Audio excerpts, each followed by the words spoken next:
ഓണമൊക്കെ ആയതുകൊണ്ട് പരിസരമൊക്കെ ഒന്ന് വൃത്തിയാക്കാൻ ഇറങ്ങിയതാണ്. ഇത് നമ്മുടെ വീടിൻ്റെ പിറകുവശമാണ്. അപ്പോൾ ഇവിടെ വളർന്ന് നിൽക്കുന്ന ഈ ചെടി എന്ന് വെച്ചാൽ പിപ്പലി എന്ന് പറയുന്ന ചെടിയാണ്.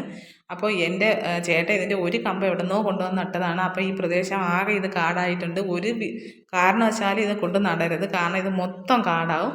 അപ്പോൾ ആ കാടൊക്കെ ഒന്ന് പറിച്ച് കളയാമെന്നും പറഞ്ഞുകൊണ്ടൊക്കെ ഇറങ്ങിയതാണ്. അപ്പോൾ ഈ ബാക്ക് വശത്ത് കാണുന്ന എൻ്റെ കോഴിക്കൂടാണ്. നേരത്തെ ഇതിനകത്ത് 100ഓളം കോഴികളുണ്ടായിരുന്നു. അപ്പോൾ ഇപ്പോൾ കോഴിയൊന്നുമില്ല.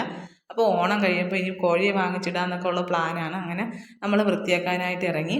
അപ്പോൾ വൃത്തിയാക്കാനായിട്ട് ഇറങ്ങിയപ്പോൾ അതിൻ്റെ ഇടയിൽ ഇങ്ങനെ ചേമ്പ്, ആവശ്യമില്ലാത്ത കാടൊക്കെ ഉണ്ട്. അതൊക്കെ വൃത്തിയാക്കിക്കൊണ്ടിരുന്നപ്പോൾ നമ്മൾ ചെറിയൊരു സൗണ്ട് കേട്ട് കോഴിക്കോടിൻ്റെ മുമ്പിലോട്ട് ചെന്നപ്പോൾ കണ്ട കാഴ്ചയെന്ന് വെച്ചാൽ ഒരു പട്ടി പ്രസവിച്ച് കിടക്കുന്നു. ഇതുവരെ നമ്മളെ വീട്ടിൻ്റെ പരിസരത്തൊന്നും ഇങ്ങനെ വന്നിട്ടേ ഇല്ല. ഇതിപ്പോൾ അങ്ങോട്ട് ആളനക്കമൊന്നും ഇല്ലാത്തതുകൊണ്ടായിരിക്കും അവിടെ ഒരു പട്ടി പ്രസവിച്ച് കിടക്കുന്നത്. അപ്പോൾ ഒരു 5 കുഞ്ഞുങ്ങളുണ്ട്. സത്യം പറയുകയാണെങ്കിൽ നമ്മളെ ഈ ഏരിയയിൽ പട്ടിയെ കാരണം ഒരു നിവൃത്തിയില്ല. ഇനിയിപ്പോൾ ഈ 5എണ്ണം കൂടെ വളർന്നിറങ്ങിയുള്ള അവസ്ഥ എന്താവുമെന്ന് വെച്ചാൽ എനിക്കറിയത്തില്ല. അപ്പോൾ ഇത് നിങ്ങൾക്കൊക്കെ കാണുമ്പോൾ ക്യൂട്ടായിട്ടൊക്കെ തോന്നും. പക്ഷേ നമുക്ക് ഇത് അങ്ങനെ ക്യൂട്ടായിട്ടൊന്നും തോന്നുന്നില്ല. ഒന്നും ചെയ്യാൻ പറ്റാത്തൊരവസ്ഥയാണ്. ഇതിൻ്റെ തള്ള ഇവിടെ തന്നെയുണ്ട്. അതുകൊണ്ട് നമുക്ക് അങ്ങ് അടുത്തോട്ടൊന്നും പോകത്തില്ല. അപ്പോൾ എന്നെ കണ്ടുകൊണ്ട് അത് അങ്ങോട്ട് മാറി നിൽക്കുകയാണ്. അപ്പോൾ ഈ വീഡിയോ എടുക്കാനായിട്ടാണ് ഞാൻ ഇങ്ങനെ അടുത്തോട്ട് വന്നത്. കണ്ട, ഇതാണ് 5എണ്ണം. നമുക്ക് കണ്ടാൽ പക്ഷേ കഷ്ടമൊക്കെ തോന്നും. മഴയൊക്കെ നനയുന്നുണ്ടായിരിക്കും. പക്ഷേ നമുക്കൊന്നും ചെയ്യാൻ പറ്റാത്ത അവസ്ഥയാണ്. അപ്പോൾ ഈ വീഡിയോ ഇഷ്ടപ്പെട്ടെങ്കിൽ സബ്സ്ക്രൈബ് ചെയ്യാൻ മറക്കരുത്.